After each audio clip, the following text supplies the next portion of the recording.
తొక్కిసలాట ఘటన political turn తీసుకుంది. ఈ అంశం రాజకీయంగా తీవ్ర దుమారం రేపుతోంది. ఈ విషాదం పట్ల ప్రధాని Modi, Karnataka CM Siddaramaiah, deputy CM DK Shivakumar సహా పలువురు ప్రముఖులు తీవ్ర దిగ్భ్రాంతి వ్యక్తం చేశారు. కర్ణాటక ప్రభుత్వం న్యాయ విచారణకు ఆదేశించింది. అయితే ఇప్పుడు ఈ అంశం మీద అధికార కాంగ్రెస్, ప్రతిపక్ష బీజేపీ పరస్పర రాజకీయ విమర్శలకు దిగాయి. ఈ ఘటనకు రాష్ట్ర ప్రభుత్వ నిర్లక్ష్యమే కారణమని, మరణాలకు ప్రభుత్వమే బాధ్యత వహించాలని బీజేపీ డిమాండ్ చేస్తోంది. ప్రభుత్వం ప్రజలకు భద్రత కల్పించడంలో పూర్తిగా విఫలమైందని, సరైన ప్రణాళిక లేకుండా ఈ కార్యక్రమాన్ని నిర్వహించిందని బీజేపీ ఆరోపిస్తోంది.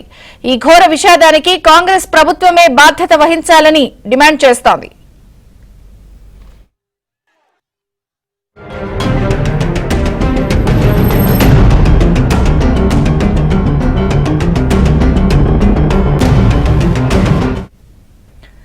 అయితే ఈ ఘటనకు ప్రభుత్వానికి ఎలాంటి సంబంధం లేదని సీఎం సిద్దరామయ్య స్పష్టత ఇచ్చారు. ఈ క్రమంలో ఆయన కుంభమేళా తొక్కిసలాట గురించి ప్రస్తావించడం ఇప్పుడు రాజకీయ దుమారం రేపుతోంది. ఇలాంటి తొక్కిసలాట ఘటనలు సాధారణంగా జరిగేవే అన్న సిద్దరామయ్య, ఇంతకంటే దారుణమైనవి కూడా జరిగినే ఉన్నాయి కదా, ఈ ఏడాది ఆరంభంలో మహా కుంభమేళాలో లాలా ఇది జరిగింది అన్నారు. ఆ ఘటనలో 50 నుంచి 60 మంది చనిపోయారని, అలాగని ఇప్పుడు జరిగిన ఘటన నుంచి తప్పించుకోవాలని తాము అనుకోవడం లేదు అన్నారు. ఇది ప్రభుత్వం నిర్వహించిన ఈవెంట్ కాదని క్రికెట్ అసోసియేషన్ నిర్వహించిందన్నారు. ఈవెంట్ కు ప్రభుత్వం కేవలం అనుమతి మాత్రమే ఇచ్చిందన్నారు. పూర్తి బందోబస్తును అందించినప్పటికీ లక్షలాది మంది రావడంతో విషాదం జరిగింది అన్నారు. అయితే సిద్దరామయ్య చేసిన ఈ వ్యాఖ్యలపై ప్రతిపక్షాలు భగ్గుమంటున్నాయి. సీఎంవి బాధ్యతారాహిత్యంగా మాట్లాడారు అంటూ ఆగ్రహం వ్యక్తం చేస్తున్నాయి. ಬೇಕಾದಷ್ಟು ಕಡೆ ನಡೆದಿದ್ದಾವೆ, ಆದ್ರೆ ನಾನು ಎಲ್ಲನೂ ಈಗ ಡಿಫೆಂಡ್ ಮಾಡ್ಕೊಳಕ್ ಹೋಗಲ್ಲ. ಅಲ್ಲಿ ನಡೆದಿದ್ದಾವೆ, ಹಿಂದೆ ನಡೆದಿತ್ತು, ಇದರಲ್ಲಿ ಕುಂಭಮೇಳದಲ್ಲಿ ನಡೆದಿತ್ತು ಅಂತ ಹೇಳಿ ಇಲ್ಲಿ ಡಿಫೆಂಡ್ ಮಾಡ್ಕೊಳಕ್ ನಾನು ಹೋಗಿದ್ದೀನ.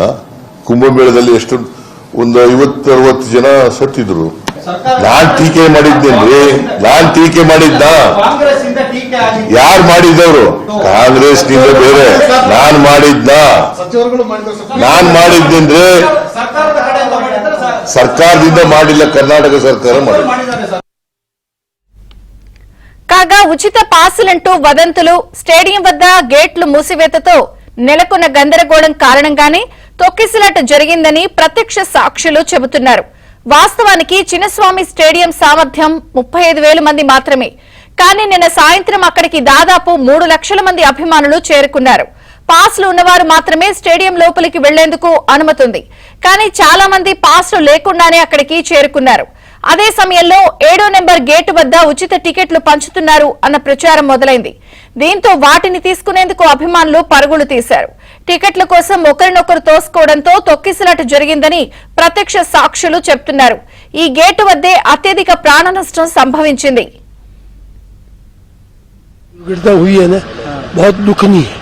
सरकार और प्रबंधकों का दोषी है. इतने लोगों को तो एकदम बुलाया गया है, क्यों, क्या जरूरत थी? विधानसभा के पास ही कर सकते थे ना, वो जो बहुमान करना था. 11 लोग मर गए, 30 से 40 घायल हुए. तो लेकिन यहाँ आकर के करने की, जब यहाँ इतना जगह नहीं है तो वहाँ देखा होगा उन्होंने भीड़ इतना, तो यहाँ पर लाने की जरूरत क्या थी? अब इसका जवाब कौन देगा? अभी जो मरे हैं उसकी जिम्मेदारी कौन लेगा? कोई अपने आप बोलेगा मेरी जिम्मेदारी है? कोई नहीं बोलेगा. कोई सरकार बोलेगी और कोई मैं बोलूंगा या आप बोलेंगे, कोई भी नहीं बोलेगा. ఇక నిన్న సాయంత్రం బెంగళూరులో ఆర్సీబీ విజయోత్సవ ర్యాలీ సందర్భంగా జరిగినటువంటి తొక్కిసలాట ఘటనలో అటు కాంగ్రెస్ అధికార పక్షం, ఇటు ప్రతిపక్షంగా ఉన్నటువంటి బీజేపీ ఒకరినొకరు పరస్పర ఆరోపణలు చేసుకుంటున్నారు. అటు సిద్దరామయ్య కూడా చేసినటువంటి వ్యాఖ్యలపై ప్రతిపక్షాలు భగ్గుమంటున్నాయి. ఇక ఇది ఎటు టర్న్ తీసుకుంటోంది అనేది కూడా రాజకీయ వర్గాలు ఆసక్తిగా చూస్తున్నాయి. ఇప్పటికే ఒకరినొకరు ఆరోపణలు చేసుకుంటూ ఈ ఘటనతో ప్రభుత్వానికి ఎలాంటి సంబంధం లేదని సిద్దరామయ్య కూడా చెప్పిన నేపథ్యంలో లేటెస్ట్ అప్డేట్స్ రిత్విక్ అందిస్తారు. రిత్విక్, విజయ్ చంద్రిక, బెంగళూరులో జరిగిన ఘోర ఘటన మీద ప్రస్తుతం 11 మంది చనిపోగా 33 మంది ఇంకా ఆసుపత్రిలో చికిత్స పొందుతున్నారు. ఘటన జరిగిన సమయంలో 50 మందికి పైగా కూడా గాయపడ్డారు. అయితే కొంతమంది రికవరీ అయ్యి వారు డిశ్చార్జ్ అవ్వడం జరిగింది. ప్రస్తుతం మనం బోరింగ్ హాస్పిటల్ వద్ద ఉన్నాం. ఈ హాస్పిటల్లో మృతులు ఆరుగురు మృతి చెందగా వైదేహి హాస్పిటల్లో 4 మృతి చెందారు. అయితే ఈ అంశాలన్నీ కూడా ఇప్పుడు పొలిటికల్ టర్న్ తీసుకుందనే చెప్పాలి. ఇటు బీజేపీ నిన్న ఘటన జరిగిన వెంటనే ప్రతిపక్ష నేత ఆర్ అశోక్ కూడా ఆసుపత్రికి వచ్చారు. ఆసుపత్రికి వచ్చి ఇక్కడ సందర్శించి లోపల బాధితులను క్షతగాతులను పరామర్శించారు. ఆ తర్వాత తనకు వివరాలు అడిగే సమయంలో ప్రభుత్వం సరైన వివరాలు కూడా ఇవ్వలేదని చెప్పి ఆయన ఆరోపించడం జరిగింది. అప్పటి నుంచి కూడా ఇక్కడ బెంగళూరులోని బీజేపీ నాయకుల నుంచి ఇటు ప్రధాని మోదీ వరకు కూడా ప్రభుత్వం తప్పిదమే అంటూ కూడా వ్యాఖ్యానించడం జరిగింది. దీని మీద ఇదే స్థాయిలో కూడా సీఎం కూడా రియాక్ట్ అవడం కూడా జరిగింది. సీఎం రియాక్ట్ అవుతూ ఇది మొత్తం క్రికెట్ అసోసియేషన్ ఆధ్వర్యంలో ఈ వేడుకలు జరిగాయని, ప్రభుత్వం అనుమతి మాత్రమే ఇచ్చిందని చెప్పి, అనుమతి ఇచ్చినప్పటికీ కూడా పూర్తి స్థాయిలో భద్రత కల్పించామని మా ప్రజలందరూ కూడా అంచనాకు మించి రావడంతోనే ఈ ఘటన జరిగిందని చెప్పి, ఇలాంటి ఘటనలు ఇదే మొదటిసారి కాదంటూ కూడా కుంభమేళాలో జరిగిన ఘటన కూడా ప్రస్తావించడం ఇప్పుడు వివాదం తావిస్తుంది.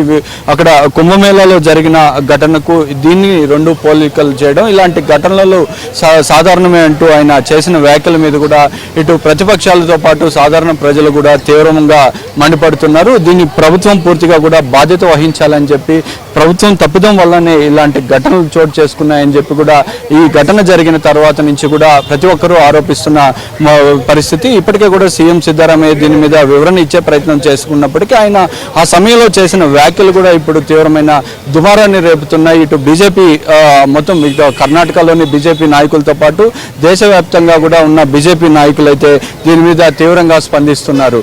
ఈ మరోవైపు ఇక్కడ గాయపడిన వారికి ఇప్పటికే ప్రభుత్వం 10 లక్షల ఎక్స్గ్రేషియా ప్రకటించింది. గాయపడిన వారందరూ కూడా కోలుకునే వరకు పూర్తిగా కూడా ప్రభుత్వం బాధ్యతలు తీసుకుంటుందని చెప్పి చెప్పడం జరిగింది. దీని మీద జ్యుడిషియల్ ఎంక్వైరీ కూడా వేస్తామని చెప్పి, ఈ జ్యుడిషియల్ ఎంక్వైరీ వేయడంతో పాటు కూడా 15 రోజుల్లో కూడా ప్రభుత్వం నివేదిక కోరింది. ఈ 15 రోజుల్లో కూడా ఈ ఘటన ఎలా జరిగింది, ఈ ఘటనకు కారకులు ఎవరు, ఈ అంచనాలు వేయకపోవడం, వీటి మీదంతా కూడా ఎంక్వైరీ చేసి 15 రోజుల్లో రిపోర్ట్ ఇవ్వాలని చెప్పి కూడా ప్రభుత్వం ఆదేశించింది. ఆదేశించినప్పటికీ కూడా ఈ ఘటన మీద కూడా ప్రజల నుంచి తీవ్రమైన వ్యతిరేకత జరుగుతుంది. అసలు మొన్న రాత్రి నుంచి కూడా ఆర్సీబీ గెలిచిన సమయం నుంచి కూడా ఇప్పటి వరకు ఈ సంబరాలు నిర్వహించే వరకు ఎలాంటి పరిస్థితులు నెలకొన్నాయి, ఎంతమంది వస్తారని అంచనా వేయకపోవడమే ఇది తప్పిదంకు పూర్తిగా బాధ్యత వహించాలని చెప్పి టీం ఇలాంటి ఘటన అంచనాలకు మించి ఇటు చిన్నస్వామి స్టేడియం కానీ విధాన సౌధ వద్దకు కానీ క్రికెట్ టీం వేచి ఉన్న స్టే చేసిన అక్కడ హోటల్ వద్దకు కానీ భారీగా కూడా ప్రజలు వస్తుండడంతో ఈ ప్రజలను ఎంతమంది వస్తున్నారని ఒక అంచనా వేసి టీం బెంగళూరుకు చేరుకున్నప్పటికి కూడా ఈ టీంని అక్కడే నిలిపివేసి ఉంటే ఇట్లాంటి ఘటనలు జరగకుండా ఉండేదని చెప్పి కూడా ఇక్కడ అభిప్రాయం వ్యక్తం చేస్తున్నారు. ప్రజలందరూ కూడా ఈ బాధితులు కూడా ఆరోపిస్తున్న పరిస్థితి ఉంది. ఈ ఘటన జరుగుతుండగా ఒకవైపు తొక్కేసలాట్లో మృతులు సంఖ్య పెరుగుతుంది, అట్లాగే గాయపడిన వారి సంఖ్య పెరుగుతుంది. ఆ సమయంలో కూడా ఈ విజయోత్సవ సంబరాలు నిర్వహించారని చెప్పి అట్లా విధాన సౌధ నుంచి చిన్నస్వామి విధాన సౌధ వద్ద ఉన్నప్పుడే ఈ ఘటన జరగగా అక్కడి నుంచి మళ్ళీ చిన్నస్వామి స్టేడియం వద్దకు కూడా ఆర్సీబీ వచ్చిందని చెప్పి ఇటు ప్రభుత్వం మీద కానీ ఇటు ఆర్సీబీ టీం మీద కూడా ఆర్సీబీ యాజమాన్యం మీద కూడా పూర్తిగా కూడా విమర్శలు అనేది వ్యక్తం అవుతుంది. ఈ ప్రజలందరూ కూడా ఇంతటి ఘోర ఘటన జరగడానికి ఖచ్చితంగా ప్రభుత్వం కానీ ఆర్సీబీ కానీ బాధ్యత వహించాలని అయితే డిమాండ్ చేస్తున్నారు.